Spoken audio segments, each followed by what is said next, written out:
आज भी लोग बहस करते हुए दिख जाएंगे कि ये जो पार्टीशन हुआ ये सही हुआ या गलत हुआ। क्या सच में ऐसा कुछ हो सकता था जिससे पार्टीशन को रोका जा सकता था? एक्चुअल में इसका जिम्मेदार कौन? इस पार्टीशन की वजह से इतनी बड़ी हिंसा हुई थी, वो भी उस टाइम जब अहिंसा का सबसे बड़ा पुजारी लोगों के बीच था। लोगों को अहिंसा का ज्ञान देने वाला कैसे फेल हो गया? क्या ये उनकी सबसे बड़ी हार? कौन थे वो लोग जिन्होंने पार्टीशन करवाया? ब्रिटिश को जब जब मौका मिला तो वो डिवाइड एंड रूल पॉलिसी अपना ही रहे थे। कभी किसी बात में हिंदुओं को सपोर्ट कर देते थे जिसके कारण मुस्लिम कम्युनिटी इनसिक्योर हो जाती थी, तो कभी किसी बात को मुसलमानों को सपोर्ट कर देते थे जिससे क्या होता था, हिंदू कम्युनिटी इनसिक्योर हो जाती थी। पर अब अंग्रेजों को कुछ ऐसा प्लान करना था जिसके कारण इन दोनों के अंदर दुश्मनी जो है वो पैदा की जाए। ये जो लोग आपस में है लड़ते रहे और आराम से हम रूल कर पाए। साल आता है 1930 जब अंग्रेज डिवाइड एंड रूल्स का मास्टर स्ट्रोक प्लान करते हैं। वो क्या करते हैं कि बंगाल के दो पार्ट्स को डिवाइड करने का प्लान कर देते हैं। 2 साल बाद जुलाई 1905 को एक अनाउंसमेंट करते हैं। इसमें कहते हैं कि बंगाल जो है बहुत ज्यादा बड़ा है, इसका एरिया बहुत बड़ा है, इसकी वजह से एडमिनिस्ट्रेशन के जो काम है उसमें बहुत दिक्कत आती है। तो हम क्या करते हैं कि बंगाल का 2 पार्टीशन करना पड़ेगा। बंगाल जो था, अगर पूरे बंगाल की बात की जाए तो जो हिंदू जो थे वो मेजोरिटी में थे, लेकिन अगर बंगाल को जो ईस्ट साइड पे था वहां पे मुस्लिम पॉपुलेशन थी वो ज्यादा थी। तो लॉर्ड कर्जन ने क्या किया, एक प्लान तरीके से बंगाल को डिवाइड किया। उसने जो बंगाल का ईस्ट एरिया था जहाँ पे मुस्लिम मेजोरिटी में ज्यादा थी उसको ईस्ट बंगाल बना दिया। आज की डेट में वो बांग्लादेश में, और जो बाकी बचा बंगाल उसको वेस्ट बंगाल बना दिया। अब जब अंग्रेजों ने बंगाल का पार्टीशन किया तो ईस्ट बंगाल के अंदर जो मुस्लिम थे वो पहले बंगाल के अंदर माइनॉरिटी थे, लेकिन अब ईस्ट बंगाल बनते ही मेजोरिटी में आ गए, और हिंदू जो पहले मेजोरिटी में थे वो माइनॉरिटी बन गए। ईस्ट बंगाल के अंदर और बाकी जो वेस्ट बंगाल के लोग थे वहां से ज्यादा कोई दिक्कत नहीं थी, वहां जैसे पहले था वैसे ही रहा। लेकिन वेस्ट बंगाल के लोग भी गुस्सा हो गए क्योंकि उनके हाथ से आधा बंगाल चला गया था। इस पार्टीशन को लेकर इंडियन नेशनल कांग्रेस ने सबको इकट्ठा किया, आंदोलन किया, करना स्टार्ट किया। बंगाल का जो पार्टीशन है ये गलत है, लेकिन कहीं ना कहीं ईस्ट बंगाल के जो मुस्लिम थे उनको इस पार्टीशन से कोई दिक्कत नहीं लग रही थी। जैसे पहले एक साथ अंग्रेजों के खिलाफ लड़ाई लड़ी जाती थी, धरने दिए जाते थे, लेकिन इस बार ऐसा नहीं था। ईस्ट बंगाल के जो मुस्लिम थे वो बहुत दिलचस्पी से भाग नहीं लेते थे। ये पहली बार एक ऐसी सिचुएशन बनी थी जहाँ पे एक साथ आंदोलन करने की बजाय ये डिस्कशन स्टार्ट हो गया। ये जो इंडियन नेशनल कांग्रेस है ये हिंदुओं की पार्टी है। पूरी पॉपुलेशन के 26% मुस्लिम जो हैं, लेकिन कांग्रेस ने अपनी पार्टी में सिर्फ 6.59% मुस्लिम डेलीगेट्स रखे हैं। और डिस्कशन ये था कि कल को अगर अंग्रेज चले भी गए, लड़ाई तो सब लोग लड़ रहे हैं, लेकिन मुस्लिम जो हैं उनकी तो फिर भी नहीं चलेगी क्योंकि कांग्रेस तो हिंदुओं की पार्टी है। इलेक्शन भी होंगे तो हिंदू ही जीतेंगे, तो आजादी के बाद भी हमारी उतनी नहीं चलेगी, फिर इनकी मेंटेलिटी चेंज हो। लेकिन इंडियन नेशनल कांग्रेस ने लोगों को बताया कि हम सेकुलर इंडिया को देखते हैं जिसमें हर धर्म, हर कम्युनिटी के लोग की जगह होगी, आपको कोई भी डरने की बात नहीं है। कांग्रेस ने यही मैसेज दिया, कन्वे किया, पर वो सफल नहीं हो पाती। इस पार्टीशन से हिंदू मुस्लिम के बीच में एक दरार पड़ चुकी थी और अंग्रेजों का जो प्लान था वो काम करने लगा। इसी बीच में जिन्ना की भी एंट्री हुई पॉलिटिक्स में। ईयर था 1906 जिसमें जिन्ना कांग्रेस को ज्वाइन कर लेते हैं। सेम ईयर 1906 में ईस्ट बंगाल जो अभी डिवाइड होकर नया स्टेट बना था जहाँ पे मुस्लिम मेजोरिटी में थे, वहाँ पे ढाका शहर के अंदर अभी तो बांग्लादेश हो गया। यहाँ पे मुस्लिम की एक मोहम्मद एजुकेशनल कॉन्फ्रेंस चलती थी, ये हर साल वहाँ पे होती। इसमें मुस्लिम कौम की जो ग्रोथ है, कई सारी चीजों पे डिस्कशन होता था। तो इस बार जो ढाका के अंदर ये सेशन हुआ ये थोड़ा सा अलग था। यहाँ के सेशन में डिस्कशन ये हुआ कि जो इंडियन नेशनल कांग्रेस है, जो इंडियन मुस्लिम और हिंदू दोनों को रिप्रेजेंटेटिव बनने का दावा कर रही है, ये तो एक हिंदू पार्टी है। पूरे देश में मेजोरिटी में हिंदू हैं, इलेक्शन होंगे तो हिंदू ही जीतेंगे, सरकार आएगी तो हिंदुओं की, और फिर जो लॉ है वो भी हिंदू ही बनाएंगे। तो हमारे रिप्रेजेंटेशन का क्या? तो इस मीटिंग के अंदर उन्होंने डिसाइड किया कि जैसे इंडियन नेशनल कांग्रेस इसमें हिंदू ज्यादा है, ऐसे ही हम एक मुस्लिम पार्टी बनाएंगे जो मुस्लिम की बात को आगे रखेगी और इंडिया के जितने भी मुस्लिम्स हैं उनका रिप्रेजेंटेशन करेगी। और फिर क्या था, 1906 को ऑल इंडिया मुस्लिम लीग नाम से पार्टी बना दी जाती है। पहले किसी भी मुद्दों को लेकर ब्रिटिश के सामने इंडियन नेशनल कांग्रेस ही जाती थी, लेकिन ये पहली बार हुआ था कि इंडियन नेशनल कांग्रेस के पैरेलल में ऑल इंडिया मुस्लिम लीग आके खड़ी हो गई। फिर ये लोग वाइसराय लॉर्ड मिंटो के साथ एक मीटिंग फिक्स की जाती है। 1 अक्टूबर 1906 शिमला की मीटिंग फिक्स हो जाती है। लगभग 35 मुस्लिम लीडर्स होते हैं जिनको लीड कर रहे थे आगा। 1 अक्टूबर 1906 का दिन होता है और ये 35 लोग शिमला में लॉर्ड मिंटो से मिलते हैं और मांग करते हैं कि उन्हें सेपरेट इलेक्टोरेट मिलने चाहिए। सेपरेट इलेक्टेड क्या होता है, मतलब ये वहां पर सिर्फ मुस्लिम कैंडिडेट ही खड़े होंगे और जो वोट करेंगे वो भी सिर्फ मुस्लिम ही होंगे, बाकी कोई और नहीं करेगा। मान लो एक एरिया है, वहां पे 100 लोग रहते हैं, जिसमें से 40 मुस्लिम हैं और 60 जो बाकी हैं। बाकी की कम्युनिटी और अगर सेपरेट इलेक्टोरल का सिस्टम होगा तो ये जो 40 मुस्लिम है सिर्फ वही वोट करेंगे, बाकी जो लोग हैं वो वोट नहीं करेंगे। जो कैंडिडेट खड़े होंगे वो भी मुस्लिम खड़े होंगे। इससे होगा क्या कि बाकी की कम्युनिटी के जो लोग हैं वो कभी अपनी बात रख ही नहीं पाएंगे। फिर इंडियन काउंसिल एक्ट 1909 पास होता है, जिसे मिंटो मोर्ले रिफॉर्म भी कहा जाता है। एंड इसी एक्ट में फर्स्ट टाइम सेपरेट इलेक्टोरल का कंसेप्ट इंट्रोड्यूस कर दिया जाता है, जो कि 3 साल पहले शिमला डेपुटेशन में डिस्कस किया गया था। अब तक ये जो थोड़ी बहुत डिस्कशन चल रही थी कि हिंदू एंड मुस्लिम 2 अलग नेशन है, इस एक्ट में इसे सेपरेट इलेक्टोरल के पास करने के बाद मानो इस बात पे मोहर सी लग जाती है कि उस टाइम पे united province Bengal, Punjab, Bombay president, Madras president, central province seat जो थी वो भी रिजर्व कर दी गई। इसके बाद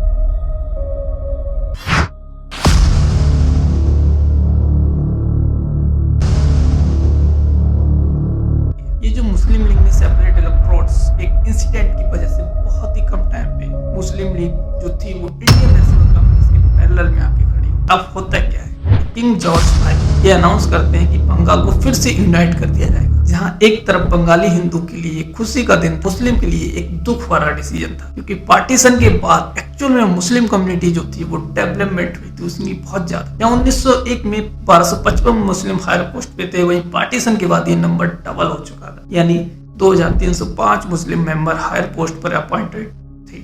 ये डिसीजन तो किंग जॉर्ज V ने लिया था, लेकिन इसके पीछे का रीजन कहीं ना कहीं बंगाली हिंदुओं का नॉन स्टॉप प्रोटेस्ट करना था। आगे अब ये होने वाला था कि जिन्ना जो कांग्रेस में थे उन्होंने ये 1913 में मुस्लिम लीग को ज्वाइन कर लिया, मतलब कि कांग्रेस को छोड़ा नहीं था, उन्होंने एक साथ कांग्रेस और मुस्लिम लीग दोनों को ज्वाइन किया। उस टाइम पे जिन्ना का ये कहना था कि ऐसा करके वे हिंदू मुस्लिम यूनिटी को मेंटेन कर पाए, मतलब भाईचारा निभा पाए। वो इन दोनों की मीटिंग करवाते हैं लखनऊ के अंदर, जिसको लखनऊ पैक्ट के नाम से भी जाना जाता है। तो इस मीटिंग के अंदर मुस्लिम लीग जो है वो कुछ डिमांड रखती है, सेपरेट इलेक्टोरेट है, मुस्लिम कैंडिडेट की सीट्स हैं उनको बढ़ा दो। वैसे तो कांग्रेस जो थी वो रिलीजन के बेसिस पे सीट मिलना या इन सब चीजों के खिलाफ थी, लेकिन कांग्रेस को जैसे तैसे करके इस चीज को मान लेती है, कहती है कि आजादी की जो लड़ाई चल रही है अंग्रेजों के खिलाफ, ब्रिटिश के खिलाफ, उसमें आप हमारे साथ खड़े रहो। तो इस लखनऊ पैक्ट में अंदर कांग्रेस और मुस्लिम लीग जो है वो एक एग्रीमेंट पे आ जाते हैं। इस टाइम पे कांग्रेस के अंदर भी कई हिंदू नेशनलिस्ट लीडर थे, जैसे लाला लाजपत राय, मदन मोहन मालवीय जी।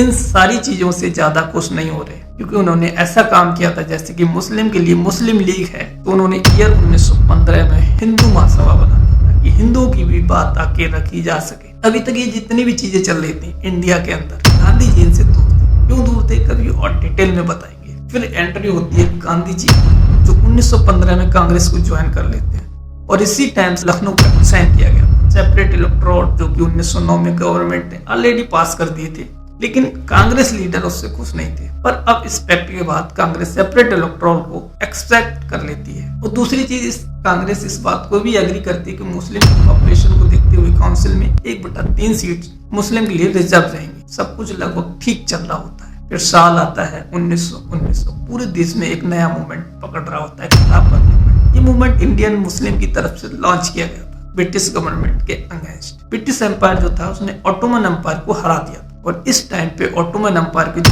हेड होते थे उनको कैलिफ यानी खलीफा कहा जाता था।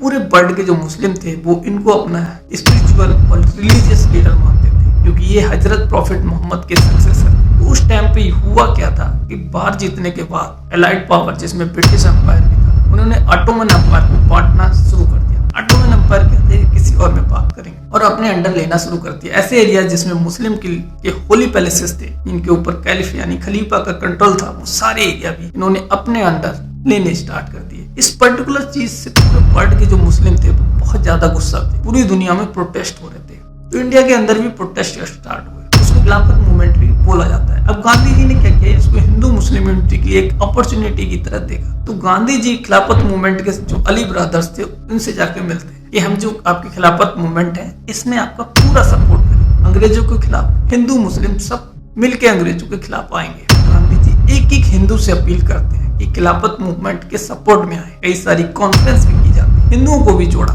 इंडिया के जो मुस्लिम थे वो कन्वेंस हुए, हिंदू भी कन्वेंस हुए और वो सपोर्ट में आए। और इस तरह से जो इंडिया के अंदर हिंदू और मुस्लिम दोनों रिप्रेजेंटेटिव थे वो कांग्रेस इसमें स्ट्रांग हो गई। यानी इस खिलाफत मूवमेंट में दोनों लोग आ गए, क्योंकि कांग्रेस की ये सेकुलर अप्रोच। इंडिया एक सेकुलर देश होगा, हिंदू मुस्लिम सब एक साथ रहेंगे। और उस टाइम पे जो मुस्लिम लीडरशिप थी वो थोड़ी डाउन पड़ेगा, दावा जो थोड़ा हल्का पड़ेगा। इसके बाद बहुत ही सरप्राइजिंग चीज होती है, जिन्ना जो थे वो कांग्रेस और मुस्लिम लीग से रिजाइन मार देते हैं। क्यों मार देते हैं? उसमें वो कहते हैं कि जिन्ना इसलिए चले गए थे, कांग्रेस और मुस्लिम लीग जो थी कोई पूछ नहीं रहा था। कांग्रेस के अंदर गांधी जी की चल रही थी, मुस्लिम लीग में मुख्तार अहमद अंसारी थे, उनकी चल रही थी। तो इस वजह से जिन्ना जो थे गुस्से में गांधी को तानाशाह बोल के पॉलिटिक्स वगैरह छोड़ के सीधे लंदन चले जाते हैं। अब इसके काफी टाइम तक हिंदू मुस्लिम जो थे वो एक साथ में मिलकर काम करते हैं, ब्रिटिश के अगेंस्ट अपनी बातें रखते हैं। लेकिन ईयर 1923 में ब्रिटिश क्या करते हैं, पंजाब के अंदर एक मुस्लिम मेजोरिटी वाला एरिया जहाँ पे था म्युनिसिपल अमेंडमेंट एक्ट 1923 लेके आते हैं। और ये जो एरिया था जहाँ पे मुस्लिम मेजोरिटी में थे, पहले जितनी मुस्लिम की सीट थी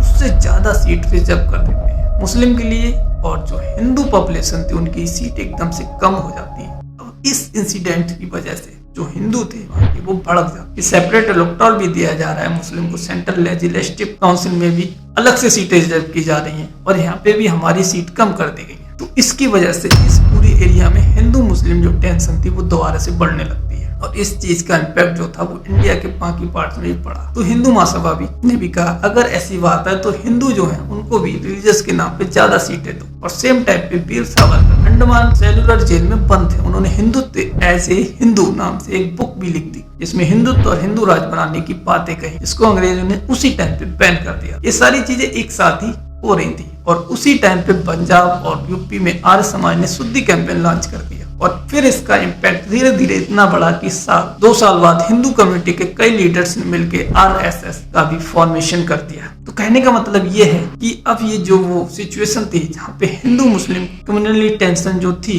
वो डे बाय डे बढ़ती जा रही थी। और ये जो सिचुएशन थी ये अंग्रेजों को बहुत ज्यादा सूट कर रही। जब भी कोई एकजुट होने की कोशिश करता था अंग्रेज क्या करते थे, किसी एक कम्युनिटी को कुछ ना कुछ बेनिफिट दे देते थे, वह दोनों कम्युनिटी के लोग आपस में लड़ने लगते। फिर ये आता है 1925 जब कांग्रेस के लिए पैसे ही टेंशन बना था, जो एक सेकुलर यूनाइटेड भारत बनाने के लिए मुस्लिम पॉपुलेशन को अपने साथ जोड़ रही थी और उनकी बातों को कहीं ना कहीं एक मिडिल ग्राउंड पे आके डिस्कस कर रही। तो उसके पैरेलल में जो हिंदू महासभा और आरएसएस जैसी ऑर्गेनाइजेशन भी खड़ी हो रही है। तो कांग्रेस के लिए ऊपर हिंदुओं को लेकर भी प्रेशर बन रहा था। तो कांग्रेस अगर मुस्लिम के सपोर्ट के लिए कुछ करती है तो हिंदू कम्युनिटी बुरा मान जाती थी। इसी टाइम पे एंट्री होती है गांधी जी की। उस टाइम फर्स्ट वर्ल्ड वॉर जो थी वो भी खत्म हो रही थी। कांग्रेस कुल मिलाकर बीच में फंसी पड़ी थी।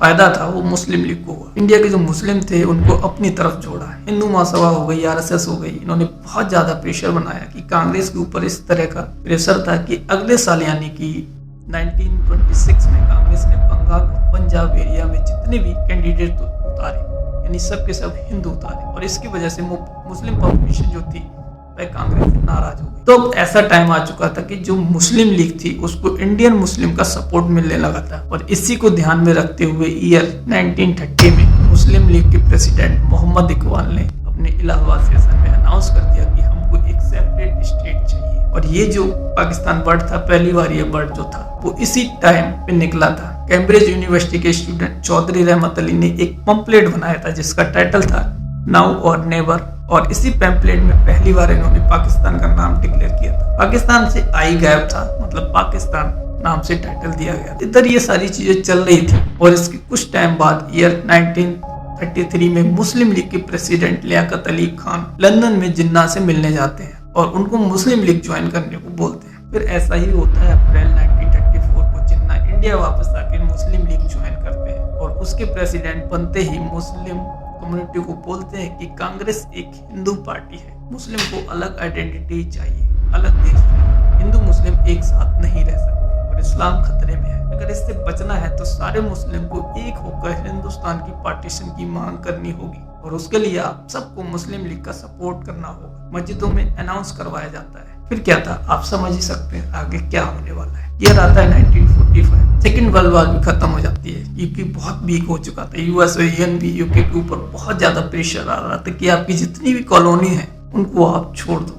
इनफैक्ट इंडिया के अंदर भी जितने भी फ्रीडम फाइटर थे उन्होंने बहुत ज्यादा अंग्रेजों को परेशान कर रखा था। अंग्रेज खुद डरे हुए थे कि ब्रिटिश इंडिया की आर्मी में जो इंडियन सोल्जर्स हैं उल्टा अंग्रेजों के ऊपर अटैक ना कर दें। तो कहने का मतलब है कि इस पर्टिकुलर ईयर में यानी 1945 में यूके की सिचुएशन पूरी तरीके से बदल चुकी थी और यूके का इंडिया से निकलने के अलावा कोई और सोल्यूशन नहीं बचा था। तो यूके चाहता कि इससे पहले कि नाम खराब हो या हम पे अटैक हो, हमको मार के भगाएं, इससे पहले बढ़िया है कि हम खुद निकल जाएं। सेम टाइम पे ये जो वार खत्म हुई थी यूके के अंदर एक पॉलिटिकल पार्टी भी चेंज हो जाती है। अब लेबर पार्टी जीत के आती है, क्लेमेंट एटली पीएम बनते हैं यूके के और पीएम बनने के बाद 5 ऑफ मार्च 1945 को एक हिस्टोरिकल अनाउंसमेंट करते हैं कि यूके अब इंडिया के ऊपर अपना कंट्रोल नहीं रखेगा और इंडिया को छोड़ के वापस चला जाएगा, यानी इंडिया को आजादी दे देगा। यूके ने ये जो चीज बोली थी आजादी दे देगा, लेकिन आजादी दे तो दे, किसको देगा? दो रिप्रेजेंटेटिव, दोनों एकदम अलग अलग रास्ते पे है, कोई अपनी बात से पीछे हटने को राजी नहीं है। मुस्लिम लीग जैसे आपको पता है पहले से ही कहती आ रही है कि हम इंडिया के सारे मुस्लिम के रिप्रेजेंटेटिव हैं। कांग्रेस कह रही है कि इंडिया के अंदर जितने भी हिंदू हो मुस्लिम हो सबके रिप्रेजेंटेटिव हम हैं। तो आजादी का डिस्कशन होना किससे? कांग्रेस इलेक्शन करवाते हैं और वो देखना चाह रहे थे कि कांग्रेस और मुस्लिम लीग को कौन कौन लोग सपोर्ट कर रहे हैं। मुस्लिम लीग और कांग्रेस के बीच में एक डायरेक्ट था जिसमें कांग्रेस जो थी वो वोट मांग रही थी यूनाइटेड इंडिया नाम पे, जहाँ पे हिंदू और मुस्लिम सब साथ में रहेंगे। मुस्लिम लीग वोट मांग रही थी कि एक अलग मुस्लिम देश बनाने के नाम पे, और फिर इलेक्शन होते हैं। अब जो रिजल्ट आते हैं इसमें हिंदू मेजोरिटी वाले एरिया में कांग्रेस जीत जाती है। 1585 सीट में से 923 सीट कांग्रेस को मिल जाती है। लेकिन इसमें सरप्राइजिंग बात ये थी कि मुस्लिम लीग को जो मुस्लिम रिजर्व एरिया में उसमें उसको 95% से ज्यादा वोट मिलते हैं। टोटल 482 सीट में से 425 सीट मुस्लिम लीग बड़े आराम से जीत जाती है। मतलब कि इस इलेक्शन में साफ हो गया था कि जो मुस्लिम लोग थे उन्होंने पार्टीशन के पक्ष में वोट किया था। जो लोग आज बोलते हैं कि हमारे पूर्वजों ने भी देश की आजादी के लिए कुर्बानियां दी हैं, तो वो ये बताना भूल जाते हैं कि हमारे पूर्वजों की वजह से ही देश का बंटवारा हुआ है। बड़ी बेशर्मी से बोलते हैं कि किसी के पाप का हिंदुस्तान थोड़े। हम मुस्लिम लीग ये खुलकर कह सकते थे कि हम लोग ही अकेले रिप्रेजेंटेटिव हैं। अब तो मेजर पार्टीज बन चुकी थी और साथ ही बहुत सारे प्रिंसली स्टेट भी थे। ब्रिटिश गवर्नमेंट एक 3 लोगों का ग्रुप भेजती है जिसे कैबिनेट मिशन कहा जाता है कि जाओ भाई जरा पता करो कि सबसे और किसी पे कंक्लूजन पे पहुंचकर पावर को ट्रांसफर किया जाए। 24 मार्च 1946 के दिन कैबिनेट मिशन इंडिया आती है, जब 3 हफ्ते डिस्कशन करने के बाद भी दोनों पार्टी एक कंक्लूजन तक नहीं पहुंच पाती। तो कैबिनेट मिशन अपना प्लान देता है। इस प्लान में सेपरेट कंट्री पाकिस्तान की मांग को रिजेक्ट कर दिया जाता है और इंडिया को 3 ग्रुप्स में बनाने का प्लान रखा जाता है। ग्रुप ए में United Provinces Bihar, Bombay, Madras, Central Provinces and Odisha होगा। ग्रुप बी में North West Frontier Provinces, Baluchistan, Punjab and Sindh होगा। ग्रुप सी में बंगाल एंड असम होगा। ये तीनों ग्रुप्स यूनाइटेड इंडिया का हिस्सा होंगे। तीनों के पास अपना फुल पावर होगा। वहीं सेंट्रल गवर्नमेंट के पास foreign affair, communication, currency and defence का कंट्रोल होगा। सभी प्रोविंसेस खुद का कॉन्स्टिट्यूशन बनाएंगे एंड 2 प्रोविंसेस मिलकर अपने ग्रुप्स का कॉन्स्टिट्यूशन बनाएंगे और सारे ग्रुप्स मिलकर यूनियन का कॉन्स्टिट्यूशन बनाएंगे। 5 साल बाद कोई भी प्रोविंसेस अपना ग्रुप चेंज कर सकता है और 10 साल बाद कोई भी ग्रुप कॉन्स्टिट्यूशन में चेंजेस लाने का डिमांड कर सकता है। इसी के साथ एक टेम्परेरी गवर्नमेंट बनाने का प्लान रखा जाता है। जब तक न्यू गवर्नमेंट फॉर्म नहीं हो जाता तब तक जिन्ना 6 जून को ये प्लान एक्सेप्ट कर लेते हैं, क्योंकि पहले ये समझते थे कि जो आगे ग्रुपिंग है ये कंपलसरी है। वही दूसरी चीज उसे ये लगता है कि 10 साल बाद जो कॉन्स्टिट्यूशन चेंज किया जा सकता है उस वक्त पाकिस्तान बनाने के चांसेस ज्यादा रहे। 24 जून 1946 के दिन कांग्रेस भी ये प्लान एक्सेप्ट कर लेती है, बट साथ ही ये भी कहती है कि ये जो ग्रुपिंग है ये प्रोविंसेस कंपलसरी नहीं होगा, बल्कि प्रोविंसेस ये डिसाइड करेंगे कि उसी ग्रुप में रहना है कि नहीं, जिससे कैबिनेट मिशन अपनी हामी भर देता है। फिर 10 जुलाई 1946 के दिन जवाहरलाल नेहरू एक प्रेस कॉन्फ्रेंस करते हैं। कहा जाता है कि जिन्ना को मौका मिल जाता है और वो इस कैबिनेट मिशन से बैक आउट कर देते हैं। अब मुस्लिम लीग एक मीटिंग रखती है जिसमें जिन्ना 16 अगस्त 1946 को डायरेक्ट एक्शन का ऐलान कर देता है। डायरेक्ट एक्शन क्या था अब लोग थोड़ी देर में समझ में आ जाएगा। उस टाइम पे बंगाल के अंदर मुस्लिम लीग जो थी बहुत पावर में थी। वहाँ के सीएम जो थे हुसैन सही तो मुस्लिम लीग के मेंबर भी थे। उन्होंने क्या किया कि एक स्टार ऑफ इंडिया नाम से न्यूज़पेपर में पूरा प्लान पब्लिश कर दिया ताकि मुस्लिम लीग के जो सपोर्टर हैं वो इकट्ठा हो जाएं। और ये न्यूज़पेपर इन्हीं के एमएलए का था। ये क्या करते हैं, 16 अगस्त 1946 को बंगाल से पुलिस को हटा देते हैं, मतलब ऑफिशियल लीव दी जाती है। और इस दिन अंजाम दिया जाता है सबसे बड़े हिंदू मुस्लिम दंगा, और इसे द ग्रेट किलिंग भी कहते हैं। हजारों हिंदू लोगों की जान गई। एक प्री प्लान दंगा था। इसमें सबसे ज्यादा नोआखली में 6 से 10,000 लोगों को एक दिन में मार दिया जाता है। ये जगह बांग्लादेश में है। नोआखली दंगों की नोआखली पे बात करेंगे किसी और वीडियो। फिर धीरे धीरे करके इंडिया के बाकी जगह पे हिंदू मुस्लिम एक दूसरे की जान के प्यासे हो गए।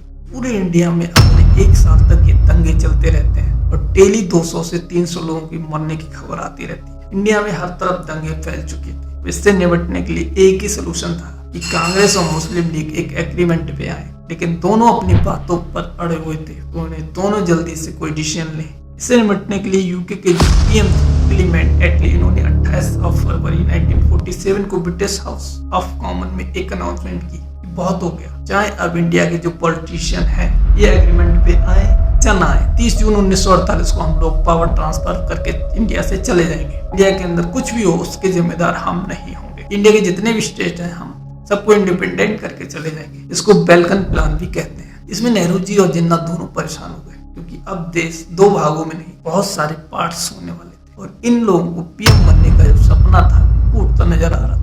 पीएम नहीं बन सकते थे। फिर क्या था, दोनों लोग नेहरू जी और जिन्ना दोनों सेम पेज पर आने की कोशिश करते हैं, स्टार्ट करते हैं। और अब यहाँ से कांग्रेस जो थी वो भी अब पार्टीशन के ऑप्शन के बारे में सोचने स्टार्ट कर देती है। तो एक तरह से जिन्ना का जो प्लान था डायरेक्ट एक्शन डे का, वो काम कर जाता है। लड़ाई दंगे का कांग्रेस को झुकना पड़ता है। जो दंगे थे डे बाई डे बढ़ रहे थे। 19 मार्च 1947 को नेहरू जी ने भी ये चीज बोल दी थी कि पार्टीशन करना पड़ेगा। अंग्रेजों ने अनाउंसमेंट की थी कि ये लोग 30 जून 1948 को चले जाएंगे। उसी अनाउंसमेंट के अगले दिन ये एक काम और करते हैं, बेबल, तो उस टाइम पे इंडिया का वॉइस रहता है। यूके ने इनको भी हटा दिया। इतने टाइम से इनको काम दिया गया था कि इंडिया के लीडरों से बात करो, कुछ प्लान करो, सोल्यूशन निकालो। इन्होंने बहुत ज्यादा टाइम खराब कर दिया और अंग्रेज जो थे वो बहुत जल्दी निकलना चाह रहे थे। तो बेवर्स को हटा के लॉर्ड माउंटबेटन को इंडिया का वॉइस बना के तुरंत भेजा जाता है इस काम को निपटाने के लिए। अब जब पाकिस्तान की डिस्कशन देश के अंदर स्टार्ट होना चालू हुए तो पंजाब के सिख्स और बंगाल के जो हिंदू परेशान हो गए। उन्होंने कहा कि अगर पार्टीशन में पंजाब और बंगाल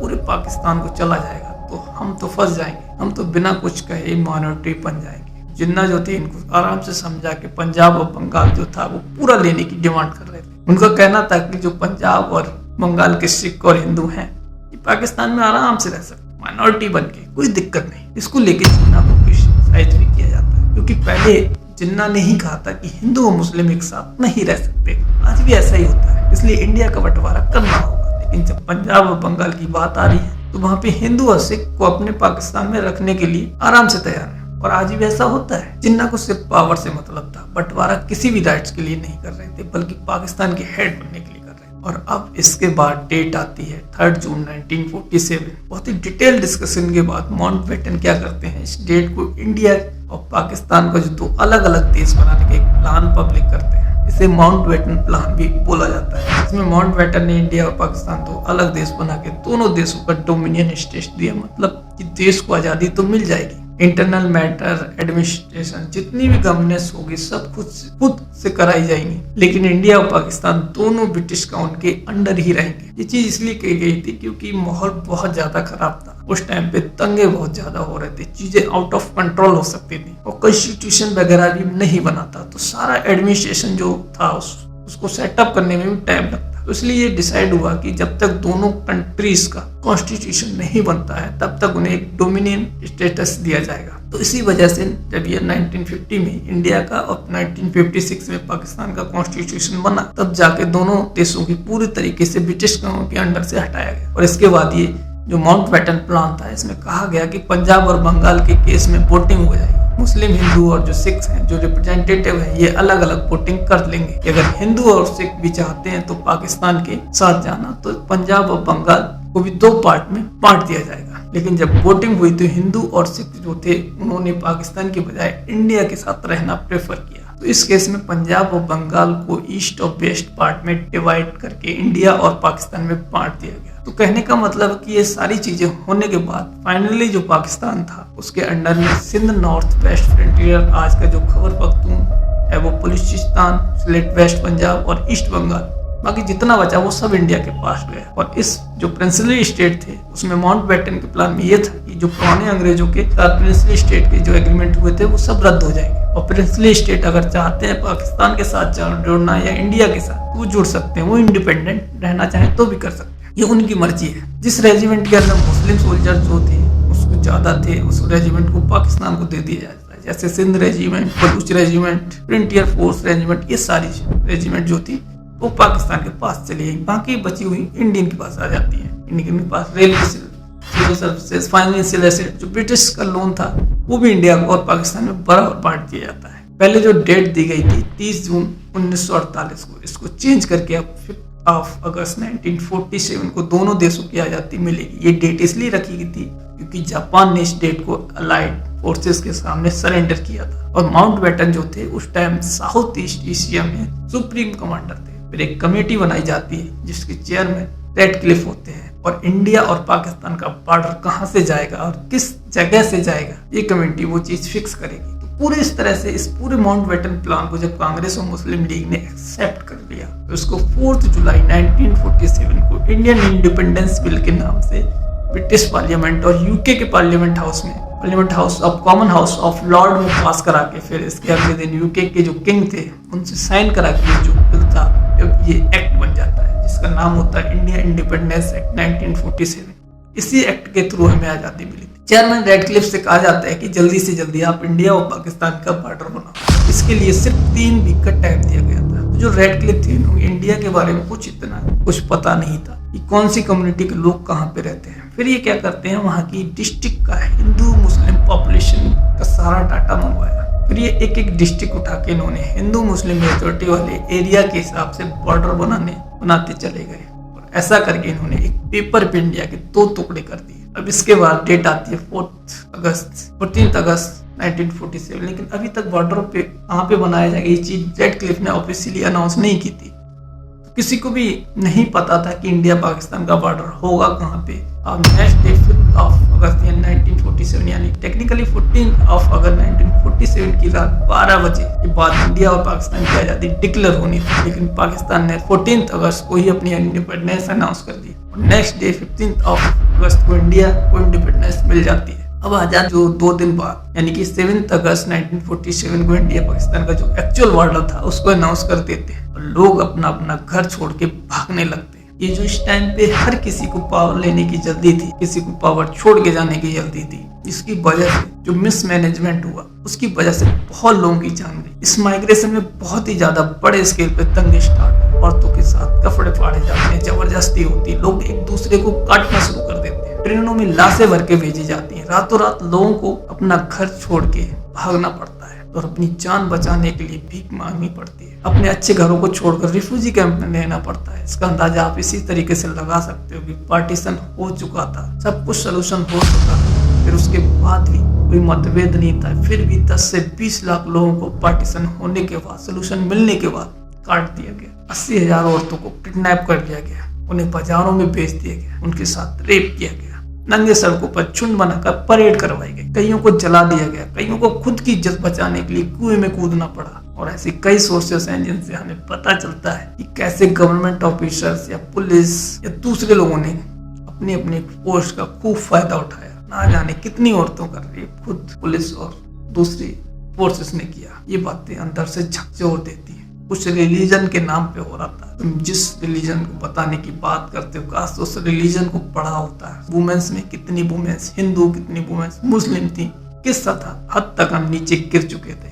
इतना कुछ होने के बाद भी हमें ये जानना है कि धर्म से ज्यादा लोग मरे। कितनी शर्मिंदगी की बात है। अब लोगों को समझ आ ही गया होगा कि इस पार्टीशन का विलन कौन था, हीरो कौन था, नेहरू, गांधी, जिन्ना या पोटक।